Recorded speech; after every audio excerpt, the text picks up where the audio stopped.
What is going on today, you beautiful, blessed boys and girls? Hope you're having the greatest day of your life today. Look, guys, today I want to talk about one thing, and that's what to do if we feel stuck. Hey, life's kind of running us. We don't really feel like we're in control. I can speak on this pretty clearly because that's where I was about 4.5 years ago.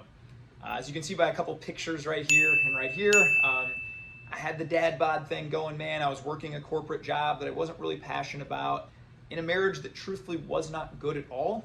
We'd said the D word several times, and I just felt like every day I was waking up in this really sad existence, and literally, I hate to admit this even, but wishing I can't wait until this day is over so that I can just watch Netflix or watch sports or zone out and do what I'm gonna do at night and just kind of escape everything. And so that's kind of how I lived my life for a while. A period of about 18 months, I would say. I was just this escapism lifestyle. It was Netflix, it was pornography, it was sports, it was going to bars with buddies, having beers and complaining about my life and my wife. And that's what I did for a while. And then I woke up one day and decided that's not going to be the end of my story. That's not how my life is going to go. And so I want to encourage anybody out there, maybe you're in a similar spot stuck, or maybe you're in a different spot, but maybe you just feel like, hey, I'm not in control, and I have this deep burning thing in me that I know I can be better, I know I can do more, and create the kind of life that I really want. And so today I want to share 4 tips for you guys to how to get out of that, mindset and create the life of your dreams. You can do it, and it is possible. It just requires some sacrifice and some intent behind it. So before we get into the 4 tips, I'm going to go ahead and share a little bit about more where I was at and that decision that came to that night. I will never forget it. You know, my wife and I were not speaking a lot of days then. I was at this corporate job I was pretty miserable at and trying to survive, but I felt like, well, got to do what you need to do for the family. I'd let my body just get completely out of shape. The highlight of my day was where I was going to go for lunch, eating a pizza buffet or McDonald's or whatever this looked like to try and fill a bunch of voids and things that I just knew I wasn't doing well in my life. Then one Saturday, I'll never forget that there was a bunch of football games on. I was laying around the couch all day watching TV, and my wife comes and invites me outside to play with our daughter, who was 20 months old at the time, and I just kept complaining at her and just saying, yeah, I've had a miserable week, leave me alone, I don't want to be bothered, And I basically did this all day. I ate terrible food, laid on the couch, and drank, and just had a miserable day. And I remember my wife was going to bed that night after we'd put our daughter in, and she said something to me like, Ty, if your life turned out this bad, I hope you know you're not stuck and you can always do something about it. And, I love you and I hope you have a great night. And she just walked and went into our bedroom. And it was like I got punched in the gut right there. And I realized I'm not being the kind of man that I need to be. I'm not being the kind of father, the kind of husband, the kind of Christ follower. I don't have the body I desire. I don't have the life that I desire. And so if I'm very honest with you, I wept. My wife left, and 3 minutes later, I was sobbing uncontrollably for about an hour or so, and I decided that's going to be the last time I cry. I am going to get intentional with my life, and I don't care the cost. I'm going to create the kind of life that I know I can live. So I went and I got a notebook, and I journaled out these few things that I'm going to share with you guys, and so I hope if you get to a point maybe where you feel like my life's not going the way that I want it to, hey, let's pump the brakes right now. Let's apply some of these things, and let's move on to that direction. So the first thing, guys, that you got to do is you have to take ownership of every area of your life. You can no longer be a victim. You know what? When I was in that depressed, low state, it was my boss's fault. She was always putting more stuff on my plate and blaming me for this or that. It was my staff's fault. They were calling in, or I had to cover for them here or there. It was my wife's fault. She didn't understand me or support me or do all these things. It was my kid's fault. She was crying and not sleeping through the night. My parents didn't raise me right. The president wasn't running the country right. All these things, man, that everybody uses an excuse. And what you have to do is you have to look in the mirror today and say, my life is on me. My life is on me and my choices. You know what? I cannot control what may have happened to me up from here. I might have had a bad past. I might have gotten knocked down. Some of these bad things might have happened, but I'm choosing to get up and fight today. And that's what you got to do. You got to take ownership of everything. You know what? You don't like the way that your wife's communicating to you? Then it's on you to explain to her more how she needs to communicate to you. Have some hard conversations. You don't like the way that your boss treats you? Then set a higher standard at work and say, I don't tolerate this. Or if that doesn't happen, start to create side hustles and get yourself out of that corporate job like I did. There's many ways around this, but none of the paths that lead to victory involve being a victim. You must take ownership of your life. David Goggins called this the accountability mirror. And I did this, guys, for about 18 straight months, every day without missing a day. I stood in front of my bathroom mirror and I read off the man that I was going to become. I looked myself in the mirror and I said, I'm a man of integrity. I'm a great husband, I'm a great dad. I had a whole list of these declarations. Many of them were not true at the time I was saying them. But there's something so powerful about the spoken word and saying to ourselves and kind of programming ourselves who we're going to be. So I would urge you, if you want a full list of that, comment below. I'll send you every one of the declarations that I've said and still say some to this day. Number 2, you got to focus and eliminate distractions. Look, guys, there's some even good distractions that they're causing you to not be the person you want to be. I claimed I didn't have time to work out.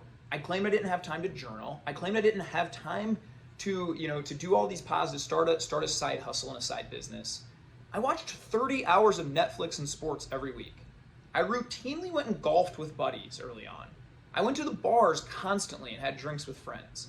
If it wasn't a time problem, it was a time management problem.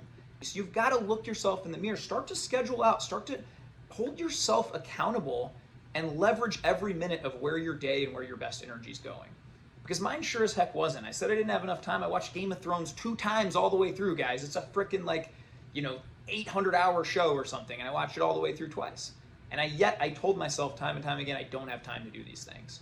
So when I started writing out the list of things I needed to give up, I decided there was going to be no more TV, there was going to be no more news, there was going to be no more pornography, there was going to be no more going to bars with buddies for a while. I was going to focus solely on creating the life that I want. Yeah, it hurts. It does suck sometimes, man. Your buddies are going out, but you know what happens, and it's a beautiful thing. Now, man, just an hour ago, I just got in. I met 5 buddies out for a workout in the morning. We all had a great workout and prayed together, man. We ran sprints, bear crawls, pull-ups, push-ups. We did a Goggins challenge. You'll attract and meet these new kind of friends that want to see the best you as you grow. Sometimes you might outgrow some of these other friends that are just obsessed with sports or TV or Netflix. If you want to go to these different heights and you want to create the life that you know you could create, you'll attract other groups of friends that are just like that. So don't be worried about losing some of those other friends. The third thing you got to do, guys, is you got to craft your vision and get it on paper.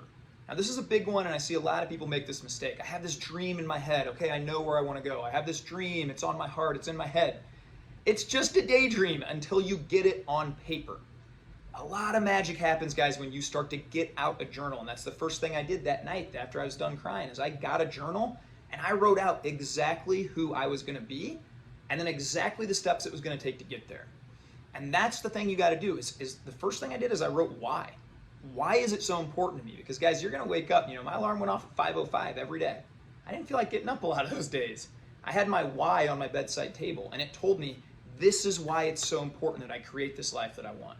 I'm only here one time. I owe it to myself. I owe it to my maker. I owe it to my wife, my daughter, my future kids to see a dad on fire, getting up, chasing his dreams, and pursuing his best self, because I want that for them too.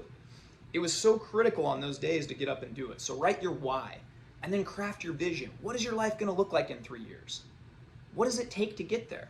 Do you want to run your own business? What's the first step in that? What's the second? Let's keep going.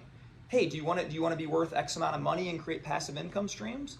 What do we need to study and learn? Who do we need to hire? What mentor? What books do we need to read? Do you want to get your body in shape? Do we need to hire a coach? Do we need to commit to going to the gym? Do we need to contact buddies who want to meet us there? Get those steps down on paper and then write yourself a plan. And then nothing is more important to you to success than integrity to yourself. Once you get these things on paper, they are rules to yourself. You cannot break them. The fourth thing, guys, biggest one here, you got to execute every day regardless of your feelings. I didn't feel like working out today. I just felt like eating the bad food today. You know what?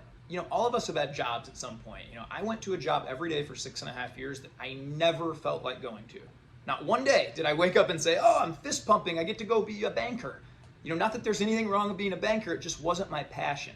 But for 6.5 years, I went and I did that job. You need to view workouts, creating side incomes, creating your own business, changing your diet, changing your life, changing your marriage, whatever this thing is that you're going to create, it's non-negotiable, the same way going to that job is. You don't feel like it, but you go because you're required to go because they pay you and that's what you get, This is what I tell myself. When I scheduled those workouts down, when I wrote those in, they were non-negotiable. Unless I was sick or dead, I was going to be there. And you need to view those with the same kind of mindset. There's no going back. Guys, the best thing about being a human being is that you are always one committed decision away from changing your entire life, your entire story, and your destiny. I'm living proof of this, man. You know, if you knew me 4 or 5 years ago, you can ask my wife, it wasn't very pleasant to be around. You know, constantly I was complaining, I was low energy, I was just all of these negative things, just a toxic person to be around, to be honest. Little by little, brick by brick, every day, just 1% better. That's what you got to focus on. It's not this one big leap, it's doing this stuff consistently. But it all starts again with going back to taking ownership, crafting that vision, focus and eliminate distractions, and then execute every single day, whether you feel like it or not. You got to have that integrity to yourself to keep going when you don't feel like going. I often tell clients there's 365 days in a year. Maybe 200 of them I actually feel like working out. I actually feel like doing the right things. It's the other 165 that are going to determine whether I'm successful or not. And you need to go in with that same mindset too. So guys, I hope this has been a little encouraging today. I hope you can see and feel the passion behind my voice, because when I talk about this stuff, you know, people say to me, Ty, why are you so fired up? I'm talking about my life here. I'm talking about your life. You get one shot at this here on earth. I want to see you live the best life that you possibly can. And I know when we all close our eyes, because when I used to close my eyes, I had the vision of the man I could be. I could be a great husband. I could be an on-fire dad. I could be a leader in my family. I could start my own business. I could get myself in shape. I knew I could do all these things. And it just started with one committed decision. And so I urge you guys today to pause. Don't just watch the video and scroll to the next thing. Go get a notebook. Write down who you're going to be. Create that best version of yourself. Seek community that will empower and build yourself up. Reach out to me, man. I'm happy to encourage you. Fire down a DM below of your goals. Let's go get after it. Let's change ourselves, better ourselves, and that's how we better the world, baby. So I hope you guys have the greatest day of your life. Thanks for watching. Go be kind to others. Be kind to yourself. And remember, one committed decision away from rewriting any story that you want. There's no limitations on yourself except the ones you set. Let's go get it, baby. Have the best day.